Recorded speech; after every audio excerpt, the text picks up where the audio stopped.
আসসালামু আলাইকুম, আমি ইমামুল ফেরদৌস। সকলকে ক্যাডার সলিডওয়ার্কস ওয়ার্কশপের টিউটোরিয়াল পর্বে স্বাগতম। আজকে যেহেতু এটা টিউটোরিয়াল নাম্বার 1, সেহেতু আমরা শুধুমাত্র সলিডওয়ার্কসের ইন্টারফেস এবং কিছু 2D স্কেচিং সম্পর্কে ছোট্ট ধারণা দেওয়া হবে। তাহলে আমি শুরু করতে যাচ্ছি। প্রথমে আমরা যে জিনিসটা দেখব তা হলো কিভাবে একটি নতুন ফাইল তৈরি করতে হয়, অর্থাৎ একটা নতুন ফাইল আমি ড্রয়িং করার জন্য কিভাবে ওপেন করব। এটা আমার সলিডওয়ার্কস। জাস্ট এখান থেকে নিউ। যেহেতু এখানে তিনটা জিনিস দেখা যাচ্ছে, পার্ট, অ্যাসেম্বলি আর ড্রয়িং। আস্তে আস্তে আমরা প্রত্যেকটা সম্পর্কেই ধারণা লাভ করব, কিন্তু আজকে আমরা যে বিষয়টা নিয়ে কাজ করব তা হলো পার্ট। অর্থাৎ আমরা দেখা যাচ্ছে কোনো একটা মেশিনের বা কোনো একটা কিছুর একটা পার্ট ড্রয়িং করতে যাচ্ছি। ওকে, আমি পার্ট সিলেক্ট করে ওকে প্রেস করলাম।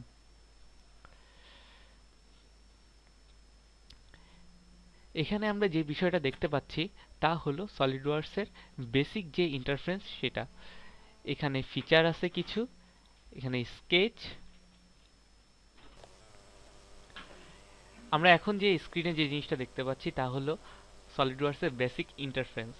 এখানে কিছু জিনিস আছে যেগুলো সম্পর্কে আসলে ধারণা থাকাটা উচিত। প্রথমে আছে ফিচার্স। আমরা যখন কোনো সলিড অবজেক্ট নিয়ে কাজ করব তখন আমাদের এই ফিচার্সগুলো কাজে লাগিয়ে বিভিন্ন ধরনের শেপ অথবা বিভিন্ন ধরনের ওয়ার্ক এক্সিকিউট করতে হবে। এরপরে রয়েছে স্কেচ।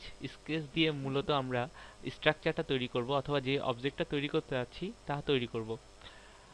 এ, প্রথমেই যে জিনিসটা মনে রাখতে হবে যে আমাকে কোনো ড্রয়িং শুরুর আগে একটা প্লেন সিলেক্ট করে নিতে হবে। এখানে আমরা বাম সাইডে দেখতে পাচ্ছি front plane, top plane, right plane. আমি এখন প্লেন নিয়ে কাজ করব এবং এই প্লেনের উপরে বিভিন্ন ধরনের স্কেচিং করে দেখাবো। সবাই মনোযোগ দিয়ে দেখবা আশা করি। Front plane. এই ফ্রন্ট প্লেন সিলেক্ট করার পরে আমাকে যে কাজটা করতে হবে, স্কেচে যে স্কেচ বাটনটা প্রেস করতে হবে। দেন আমার ফ্রন্ট প্লেনটা এখন স্কেচ করার জন্য রেডি। প্রথমে আমি যে জিনিসটা দেখাবো তা হলো লাইন। এটা হলো লাইন। এটা প্রেস করে জাস্ট কিছুই না, এক সাইড থেকে ক্লিক করে আরেক সাইড। এখানে আমরা দেখতে পাচ্ছি যে আমি কতটুক লাইনটা নিচ্ছি এবং কত ডিগ্রি অ্যাঙ্গেলে দুটোই শো করছে। খুবই সিম্পল। আর একটা জিনিস যে আমরা যখন কোনো ড্রয়িং শুরু করব তখন অবশ্যই এটা খেয়াল করে নিব যে আমাদের ইউনিটটা কিসে আছে। এখানে দেখা যাচ্ছে যে আমার ড্রয়িংটা করছি তা আছে মিলিমিটার, গ্রাম, সেকেন্ড। আমি কিছুক্ষণ পরে তোমাদেরকে কিভাবে ইউনিটটা চেঞ্জ করতে হয় সেটাই দেখাই দিব।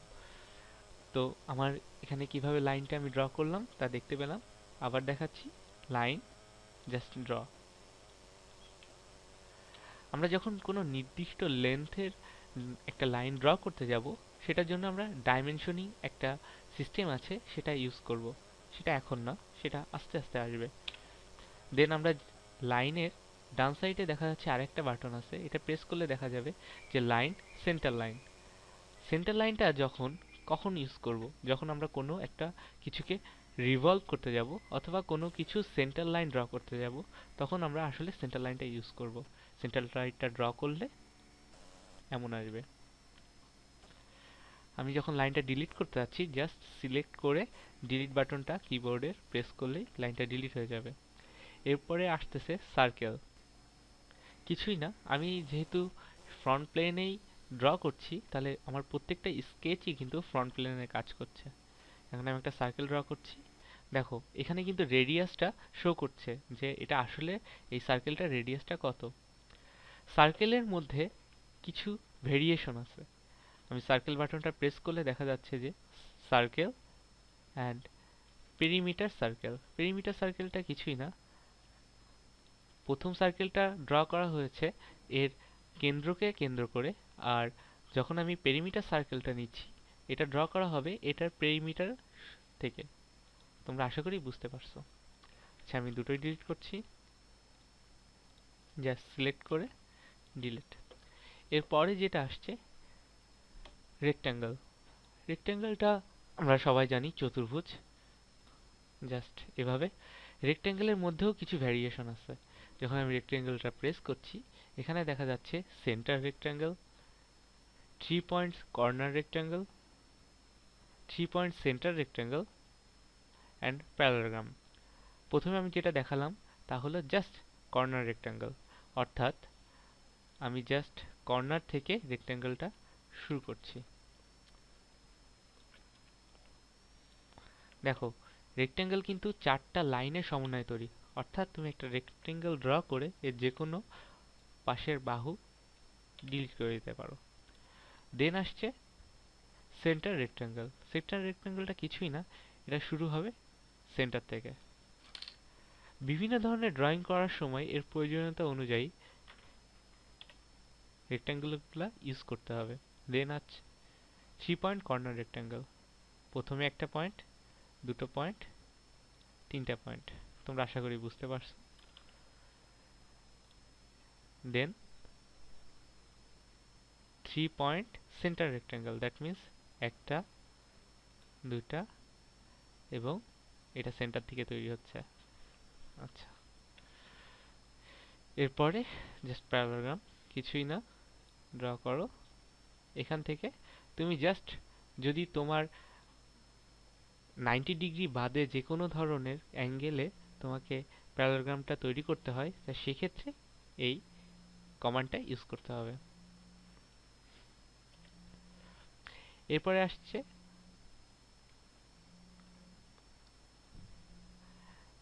আর্ক।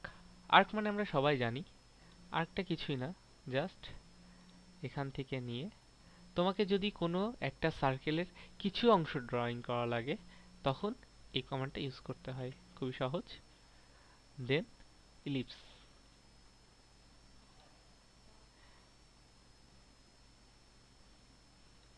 আমরা সবাই জানি ইলিপস কি। এটা ছিল একটা ইলিপস। আসলে আমরা যখন আস্তে আস্তে ড্রয়িং করা শুরু করব, তখন আমরা এভাবে আসলে 2D ড্রয়িংগুলো কমপ্লিট করতে হবে। এরপরে আমি যেগুলো দেখাবো তা হলো ফিচার্স। এই 2D ড্রয়িংগুলো ইউজ করে কিভাবে আমরা 3D অবজেক্ট তৈরি করব সেগুলো। আমি জাস্ট এটা ডিলিট করে দিচ্ছি। আমি একটা প্লেনেই প্রথমে একটা রেক্ট্যাঙ্গেল ড্র করব। এখন আমি এই রেক্ট্যাঙ্গেল থেকে একটা 3D অবজেক্টে কনভার্ট করব। তার জন্য কিছুই না, আমাকে এক্সট্রুড করতে হবে।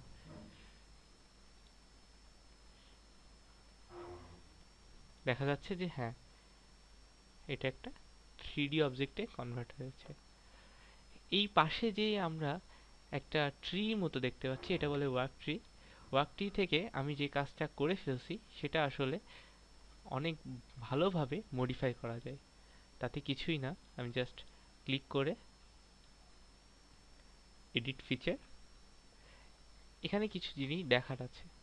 যেমন এখানে ডিরেকশনটা সিলেক্ট করে দেওয়া যায়, আমি কতটুকু থিকনেসটা দিব তাও সিলেক্ট করে দেওয়া যায়। যেমন আমি এখানে দিয়েছি 70 মিলিমিটার, অ্যান্ড ডিরেকশন 2 দেওয়া যায়, অর্থাৎ এক সাইডে এক্সট্রুড না হয়ে উভয় দিকে এক্সট্রুড হবে। এতটুকুই জেনে রাখা। আস্তে আস্তে যখন আমরা বিভিন্ন কাজ করতে যাব, তখন এর ব্যাপ্তি আরও দেখা যাবে। এরপরে আমি এখন একটা সার্কেল ড্র করেও, দেখো আমি সার্কেলে ক্লিক করছি, বাট আমি একটা প্লেন সিলেক্ট করে নাই। অতএব আমাকে প্রথমে একটা প্লেন সিলেক্ট করে নিতে হবে। আমি ফ্রন্ট প্লেনে ড্র করতে যাচ্ছি, আমি জাস্ট এটা ডিলিট করে দিই।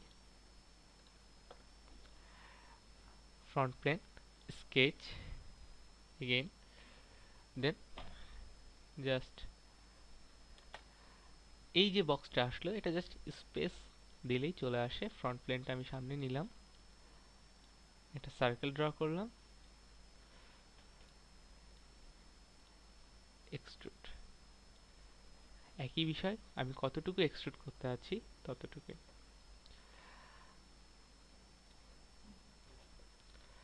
তাহলে দেখা যাচ্ছে আমরা আসলে এক্সট্রুড ফিচার এটা কিভাবে ইউজ করব।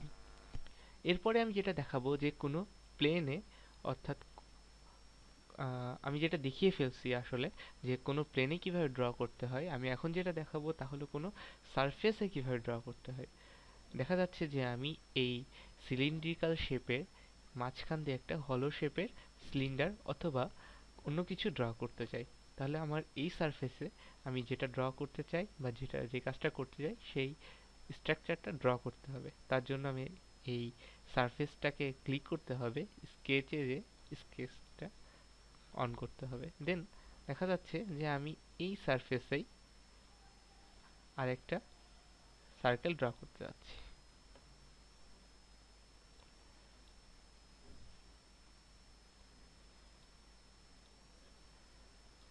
আমার একটা সার্কেল ড্র হয়ে গেছে।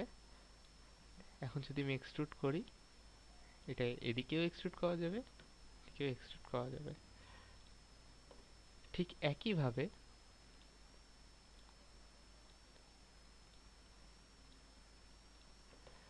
যদি আমরা একটা রেক্টেঙ্গেল ড্র করি, আমি আবার একটা প্লেন সিলেক্ট করতে হবে, কিছুই না, এই ট্রি থেকে ফ্রন্ট প্লেন নিলাম, নিয়ে জাস্ট ফ্রন্ট প্লেনে আনার পরে জাস্ট একটা রেক্টেঙ্গেল ড্র করে এক্সট্রুড করলাম। আমি এই বক্সের বা রেক্টেঙ্গেল যেটা এক্সট্রুড করছি তার যে কোনো সারফেসে যে কোনো কিছু ড্র করতে পারবো।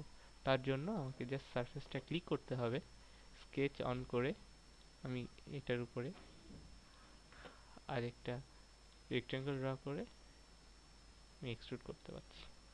তাই এদিকেও এক্সট্রুড করা যাবে, আবার বিপরীত দিকেও এক্সট্রুড করা যাবে। তোমরা আশা করি বুঝতে পেরেছো। এখন আমি 2D স্কেচের আরো কিছু বিষয় তোমাদেরকে দেখাবো। তার জন্য আমি ফ্রন্ট প্লেনটা নিলাম, স্কেচ দিলাম। দেখো এখন দেখা যাচ্ছে তোমরা সবাই হয়তোবা ফিলেট শব্দটার সাথে পরিচিত অথবা পরিচিত নাও হতে পারো। ফিলেট আর কিছুই না, যদি কোনো ক্ষেত্রে দুটো লাইনের ইন্টারসেক্টের ফলে একটা কর্নার সৃষ্টি হয়, আমি কর্নারটা যে কোনো রেডিয়াসের একটা সার্কেলের অংশ দিয়ে জিনিসটাকে রিপ্লেস করতে পারি। Sketch fillet. স্কেচ ফিলেটের জন্য আমাকে এখানে দেখা যাচ্ছে এন্টিটিস টু ফিলেট, অর্থাৎ আমি কোন কোন জিনিসের সাথে এই ফিলেট অপশনটা ইউজ করতে যাচ্ছি। আমি এই দুটো লাইনের মাঝখানে ফিলেট করতে যাচ্ছি। দেখো দেখা যাচ্ছে হলুদ অংশ দিয়ে যে আমি এই কর্নারটাকে এই আর্ক দ্বারা রিপ্লেস করতে পারবো। এখন আমি আর্কের রেডিয়াসটা এখান থেকে সিলেক্ট করে দিতে পারবো। বাম সাইডে দেখা যাচ্ছে 10 মিলিমিটার দেওয়া। আমি যদি এটা বৃদ্ধি করতে থাকি, আমি দিলাম 30 মিলিমিটার। দেখো এখানে শো করছে। এখানে আরেকটা জিনিস একই সাথে দেখাই দেওয়া যায়, এই যে ভার্টিক্যাল, ট্যানজেন্ট, এইগুলো হলো স্কেচ রিলেশন, অর্থাৎ এই আর্কের সাথে এই লাইনটা কি রিলেশনে আছে ট্যানজেন্ট আকারে, আবার এই লাইনটা এই এক্সিসের সাথে হরিজন্টাল হিসাবে আছে। এটা কিন্তু একটা ফ্যাক্টর, তুমি আসলে এইগুলো দেখে বুঝতে পারবা যে কিভাবে বা কোনভাবে জিনিসটা আসলে এই স্কেচটা এই এক্সিসের সাপেক্ষে বা কোনো একটা নির্দিষ্ট স্কেচের সাপেক্ষে কি রিলেশন ভ্যারি করে বা কোন রিলেশনে আছে। ওকে, আমি রাইট দিয়ে দেখো এটা ছিল স্কেচ ফিলেট। দেন আমি আরেকটা জিনিস দেখাবো, তা হলো এক্সট্রুড কাট।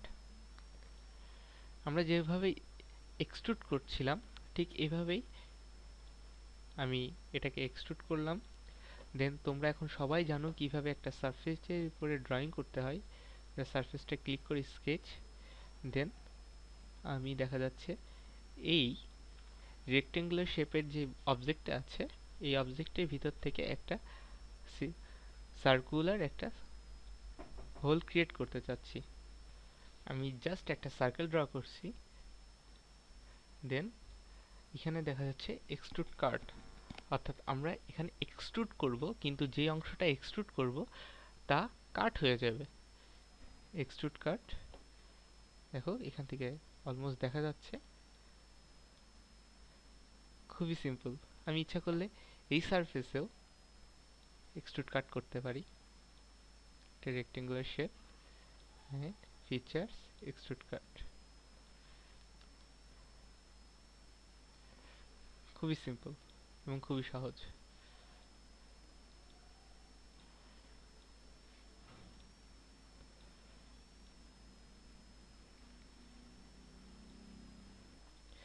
আমাদের কিন্তু মোটামুটি আজকের টিউটোরিয়াল 1 এর জন্য যতটুকু যা শেখার ছিল তার মোটামুটি সম্পূর্ণই কমপ্লিট। এখন কিছু জিনিস আছে যেগুলো তোমার ওয়ার্কিং এক্সপিরিয়েন্স অর্থাৎ এফিসিয়েন্সি বাড়ানোর জন্য খুব বেশি জরুরি।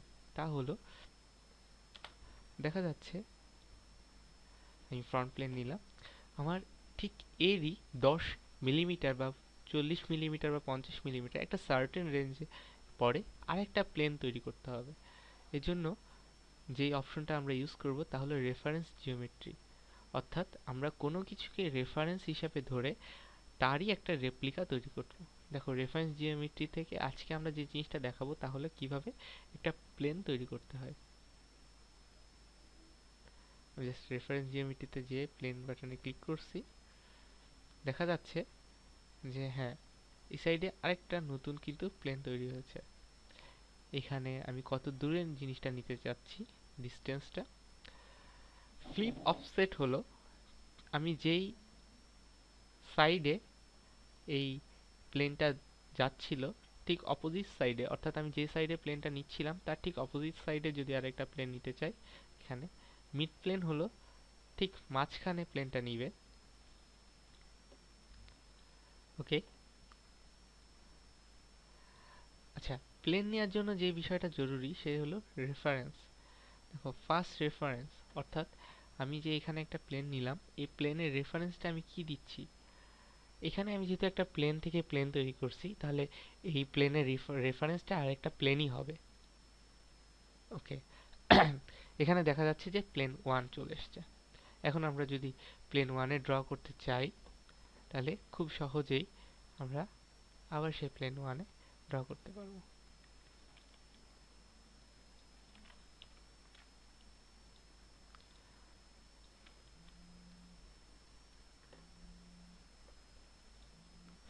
এখন আমরা যে জিনিসটা দেখব তা হলো কনভার্ট এন্টিটিস, অর্থাৎ আমি একটা এন্টিটিসকে কনভার্ট করব আরেকটা প্লেনের উপরে। তার জন্য আমাকে একটা অবজেক্ট তৈরি করলাম, এক্সট্রুড করলাম, এরপরে স্কেচে যে কনভার্ট এন্টিটিস ফার্স্টে। ও আচ্ছা, এক্ষেত্রে একটা জিনিস মাথায় রাখতে হবে যে আমি কোন প্লেনে এন্টিটিসটা কনভার্ট করতে যাচ্ছি। তাহলে দেখা যাচ্ছে আমি এই প্লেন থেকে আরেকটা প্লেন নিই, সরি,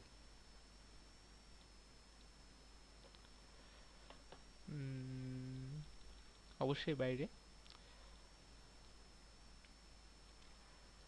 এবার আমি এই প্লেনে স্কেচ, দেখো, convert entities, entities to convert, অর্থাৎ আমি কোন এন্টিটিসগুলো কনভার্ট করতে যাচ্ছি। দেখা যাচ্ছে আমি এই সারফেসটা কনভার্ট করতে যাচ্ছি। তোমরা কি বুঝতে পারছো বিষয়টা? আচ্ছা, আবার করি, হয়তো তো বুঝতে পারবো।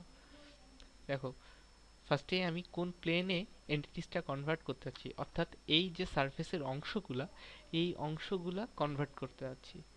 সেই প্লেনটাকে সিলেক্ট করতে হবে, কনভার্ট এন্টিটিস, দেন যদি আমি শুধু এই লাইনটাকে সিলেক্ট করি, শুধুমাত্র এই লাইনটা কনভার্ট হবে। এটা আমাদের কখন লাগে? যখন দেখা যাচ্ছে যে তুমি ঠিক এই শেপটাই তুমি এই প্লেনে আরেকটা তৈরি করতে চাচ্ছ, তখন খুবই সহজে দেখো, কনভার্ট এন্টিটিস, এটা দিলাম ফিচার্স,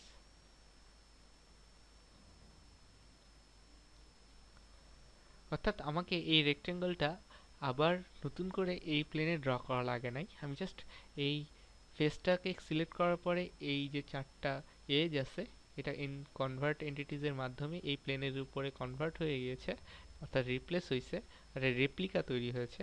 দেন আমি জাস্ট ওটাকে ইউজ করে আবার এক্সট্রুড ইউজ করছি। তাহলে বোঝা গেল আমাদের আসলে কনভার্ট এন্টিটিস বিষয়টা কি কাজে লাগবে।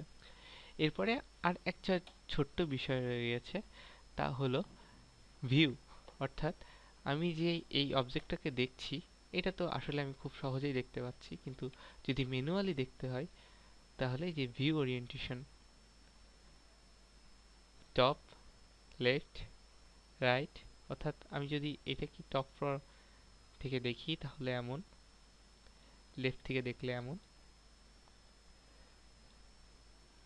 রাইট থেকে দেখলে এমন। এই তো মোটামুটি আজকে আমাদের কাজ। আশা করি সবাই বিষয়টা বুঝতে পেরেছো, এবং আস্তে আস্তে যত দূর আমরা আগাবো এবং আস্তে আস্তে যত আমরা বেশি প্র্যাকটিস করতে থাকবো, আশা করি আমরা সবাই খুব ভালোভাবে এই বিষয়গুলোতে পারদর্শী করব। সকলকে ধন্যবাদ। আল্লাহ হাফেজ।